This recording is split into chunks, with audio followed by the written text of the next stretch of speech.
Então, bom, quando a gente fala sobre um diagnóstico médico, tipo na medicina tradicional, existe uma expectativa de precisão quase matemática. Aham. É como na engenharia, né? Exato. Alguém quebra um braço, vai lá, tira uma chapa de raio-x, a imagem mostra aquela linha branca e irregular, e o médico simplesmente aponta e diz: "Ah, tá quebrado." É limpo. E isso traz um conforto absurdo porque a gente gosta de ver as coisas de forma muito clara. Com certeza. Mas aí a gente dá um passo para dentro do mundo da mente humana, né? Do comportamento, do sofrimento psíquico. E de repente essa máquina de raio-x simplesmente para de funcionar. Para totalmente. Pois é, e é bem no meio dessa neblina que o estudante de psicologia descobre a importância desse nosso mergulho profundo de hoje. A nossa missão aqui é fazer um resumo bem focado, dinâmico e direto ao ponto para os graduandos da Faculdade de Psicologia. A gente pegou uma pilha de materiais pesados, né? Artigos acadêmicos sobre as raízes filosóficas, textos sobre a dialética marxista da moral, transcrições de aulas preparatórias para o conselho e, claro, o próprio Código de Ética Profissional de 2005. Nossa, bastante coisa. E a ideia é destilar o que realmente importa para a formação de quem está ouvindo. A gente vai começar pelas raízes filosóficas, passar por essa diferença que é vital entre moral e ética, mergulhar na estrutura do código, Os deveres e as vedações, né? e terminar com aqueles dilemas modernos que dão dor de cabeça na profissão, tipo sigilo e redes sociais. E o grande gancho aqui, a reflexão inicial que a gente precisa trazer é que a ética não é só um manualzinho de regras chatas para decorar e passar numa prova. Ela é a verdadeira bússola que impede a prática psicológica de virar uma ferramenta de opressão. Uma bússola perfeita. Porque assim, a psicologia não nasceu um vácuo, sabe? Para entender as regras que governam a clínica hoje, a gente precisa entender como o pensamento humano começou a investigar a si mesmo. No fim do século XIX, a psicologia meio que precisou se desmembrar da filosofia, certo? Exatamente, a tal da antropologia filosófica. Os textos mostram essa linha direta de influência. A gente tem Sócrates trazendo o autoconhecimento e o pensamento crítico. Platão focando na razão. Isso, Aristóteles com a lógica do comportamento, e aí chega em Descartes com aquele famoso, O penso, logo existo. ele mesmo, essa cisão entre corpo e mente. E Freud, bem mais tarde, usa toda essa bagagem filosófica para desvendar o inconsciente. Eles estavam redefinindo o que significa ser humano. E ao redefinir o humano, você esbarra em como tratar essa pessoa. O que nos leva àquela confusão clássica que derruba muito estudante em prova, né? A diferença entre moral e ética. Nossa, sim. É fundamental. Moral, que vem do latim para costumes, é o que muda com o tempo e a cultura. Por exemplo, o voto feminino. Um século atrás, socialmente era visto como algo errado, imoral, por muitos. Ou a questão das roupas. Nas fontes tem aquele exemplo do biquíni. O uso de biquínis é super aceito no Brasil, mas é reprovável em culturas árabes muçulmanas radicais. Perfeito. A moral é o costume local. Já a ética, do grego ethos, é a reflexão crítica sobre a moral. É o campo que estuda por que essas mudanças acontecem. Tipo, eu gosto de pensar na moral como o código de vestimenta de uma festa, o dress code. E a ética é a atitude de parar na porta e questionar por que aquele traje foi escolhido e se isso é justo. Mas como é que o filósofo Mário Sérgio Cortella resume essa reflexão ética de um jeito bem prático para o dia a dia da clínica? Cortella tem um filtro excelente que as fontes citam. São 3 verbos básicos: quero, posso e devo. A ética atua te ensinando que, olha, tem coisas que a gente quer, mas não pode fazer. E tem coisas que a gente até pode, tem o poder para fazer, mas simplesmente não deve. Caramba, isso se aplica muito ao consultório. O psicólogo tem um poder enorme ali dentro. Muito. E é por isso que a gente precisa dessas lentes filosóficas para tomar decisões difíceis. O que molda o papel do psicólogo na sociedade, as teorias éticas ajudam a responder isso. Bom, falando em teoria, os materiais trazem o utilitarismo de Bentham e Stuart Mill, né? Trazem. Que basicamente diz que a ação correta é a que produz o maior bem-estar para o maior número de pessoas. A intenção não importa tanto. É a matemática da felicidade. E aí entra aquele clássico dilema do trem. o trolley problem. Matar uma pessoa puxando a alavanca para salvar 4 que estão no trilho principal. Exato. O utilitarismo diz para sacrificar um e salvar os 4. Mas, me tira uma dúvida prática aqui, pensando na clínica. Se o utilitarismo foca só no resultado numérico, ele não justificaria atrocidades? Sei lá, imagina sacrificar um paciente saudável na sala de espera para doar os órgãos e salvar 4 pessoas. A matemática fecha, mas a repulsa humana é na hora. Como a psicologia se protege dessa frieza calculista? É exatamente por esse perigo que a profissão não se baseia no utilitarismo puro. A psicologia construiu seu código de ética muito embasado em Kant e nos direitos humanos universais. O imperativo de Kant, né? De não fazer ao outro o que não quer para si. E de tratar a humanidade como um fim em si mesma, nunca só como um meio. Isso garante que o indivíduo não seja sacrificado em prol de uma suposta maioria. Múltiplas vozes na nossa literatura, como Habermas e Paulo Freire, defendem o diálogo e a ação comunicativa para construir uma sociedade crítica, e não uma calculadora de corpos. Mas tem um ponto nas nossas fontes, um texto de 1989 do José Célio Freire, dialogando com Vasquez e Seve. Eles trazem uma perspectiva marxista que faz uma crítica pesada à psicologia tradicional. Só para ser imparcial e relatar o debate acadêmico, o argumento deles é que a psicologia clássica foca demais em isolar o indivíduo, esquecendo que ele é um ser social. Sim, a chamada psicologia crítico-social levanta justamente essa bola. Eles argumentam que a psicologia não pode ser um instrumento de alienação ou de manutenção de um status quo que oprime as pessoas. Senão um psicólogo vira só um mecânico, né? Consertando o trabalhador explorado só para ele voltar a aguentar o tranco no dia seguinte, sem questionar o sistema. É bem essa crítica do materialismo histórico que está nos textos. A ideia é que a profissão precisa ter um compromisso com a transformação e a libertação social do indivíduo. E tudo isso, toda essa reflexão crítica deságua na nossa ferramenta mais importante. O mapa prático do psicólogo brasileiro. O Código de Ética, aprovado em 2005, já no embalo da Constituição Cidadã. Pois é, e é bom deixar claro que o código não é só um manual punitivo. Ele é, antes de tudo, um instrumento de autorreflexão. Os princípios fundamentais dele focam na promoção da liberdade, dignidade e igualdade. E no combate a qualquer forma de negligência e opressão. Eu gosto de usar uma analogia aqui. Dá para comparar esses princípios fundamentais ao norte de uma bússola. E os deveres, que estão no artigo 1º, seriam um motor do barco. Adorei a analogia. E o artigo 1º trata exatamente das ações positivas. Os verbos estão todos no infinitivo, apontando o que o profissional tem que fazer. Prestações positivas, certo. O que seria isso na prática? Por exemplo, prestar um serviço de qualidade em condições dignas.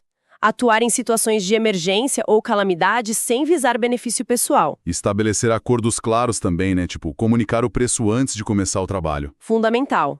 E, claro, usar apenas técnicas com fundamentação científica reconhecida. É aí que entra a importância do SATPSI para os testes psicológicos e do aprimoramento contínuo. Deixa eu fazer o papel de advogado do diabo, então. Vai lá, manda. Imagina que psicólogo atende alguém com ansiedade e ele decide usar uma terapia de vidas passadas. Aí o paciente volta e diz, nossa, eu tô curado, me sinto super bem. O psicólogo não poderia continuar usando isso? Quer dizer, o objetivo não é o bem-estar. Entendo o ponto, mas a resposta é um não bem redondo. A psicologia não é estática, mas ela é uma ciência. O psicólogo só pode assumir responsabilidades para as quais ele está técnica e teoricamente capacitado. Então, nada de misturar crença pessoal com a prática profissional. Exato. Aplicar terapias de vidas passadas no exercício da profissão, usando o registro do CRP, fere o código. O bem-estar imediato não justifica o uso de métodos sem comprovação, porque o psicólogo tem o dever ético de oferecer previsibilidade e segurança, não só um efeito placebo. Tá, então o artigo 1º é o motor, o que a gente deve fazer. Isso significa que o artigo 2º seria o sistema de freios? É o campo minado. O artigo 2º traz as prestações negativas, ou seja, o que é estritamente proibido.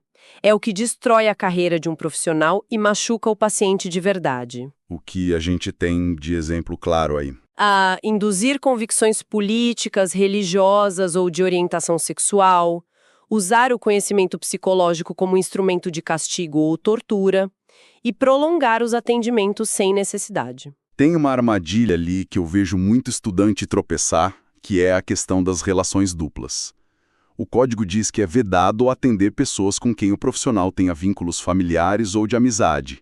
Mas, tipo, por que não? Se é meu amigo, ele já confia em mim. Parece fazer sentido na vida comum, mas na clínica isso interfere negativamente no trabalho. A escuta fica contaminada. Você pode deixar de fazer uma intervenção necessária porque tem medo de magoar seu amigo.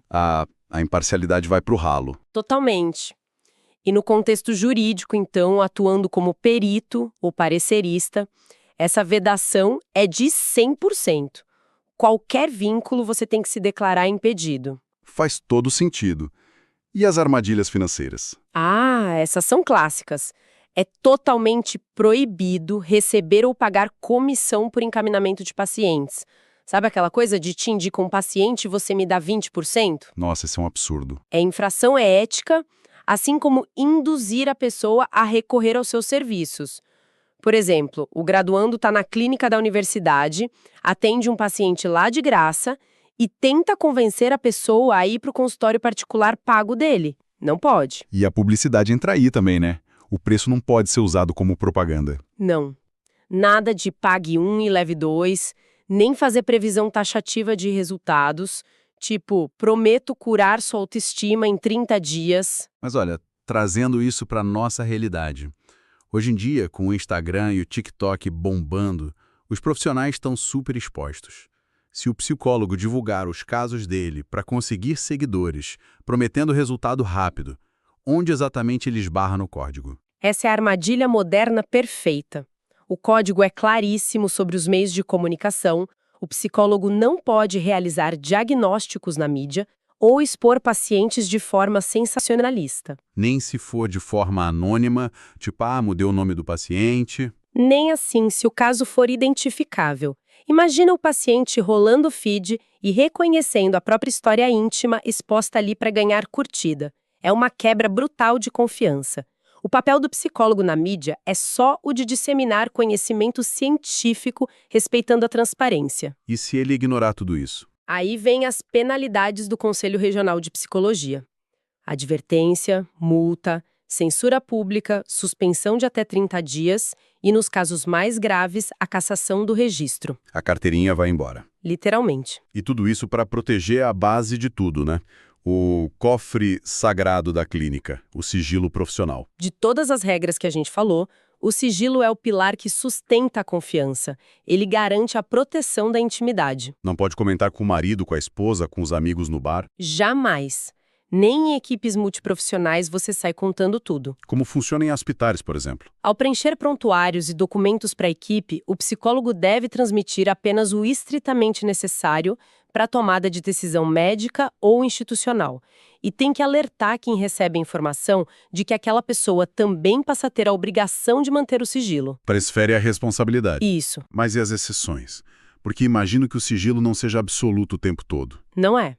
A quebra do sigilo acontece quando há um conflito direto com os princípios fundamentais que a gente conversou no começo. Tipo um risco iminente de morte? Exato. Planejamento de um crime grave, violência contra criança ou idoso. Nesses casos, o psicólogo pode quebrar o sigilo. Mas tem uma regra de ouro para isso, né? As fontes falam muito da busca do menor prejuízo. Exatamente. A busca do menor prejuízo significa que o psicólogo vai quebrar o sigilo apenas com as autoridades ou pessoas necessárias, revelando o mínimo de informação possível para evitar a tragédia. Não é sair postando na internet. E tipo, imagina um cenário fictício rápido aqui. O psicólogo é chamado para depor em juízo. Chega lá no tribunal, o juiz faz uma pergunta.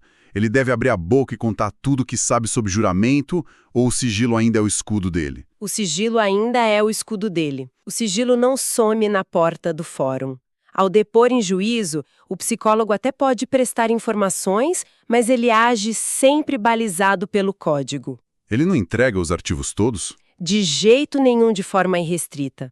A comunicação no tribunal visa o benefício do indivíduo e a proteção dos direitos humanos, e ele informa apenas o que for essencial para o caso. E falando em arquivos, os prontuários físicos ou digitais?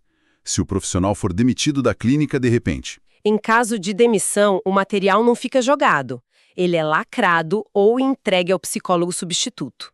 E se o serviço de psicologia for extinto no local, a responsabilidade de decidir o destino daqueles arquivos passa a ser do Conselho Regional. Incrível como o código cerca o paciente de proteção de todos os lados, né? Protege a dignidade em cada detalhe. Bom, a gente precisa fazer uma síntese final dessa jornada toda para o estudante de psicologia que está se preparando. Acho ótimo. O que fica muito claro é que a profissão vai muito além de ter empatia e escutar o outro.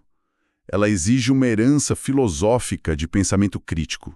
Exige saber separar os moralismos sociais de uma ética reflexiva. E demanda aquele rigor técnico e ético do Código de 2005, sempre como ferramenta de proteção da dignidade humana. Mas eu quero deixar um pensamento provocativo para o pessoal que acompanhou a gente até aqui.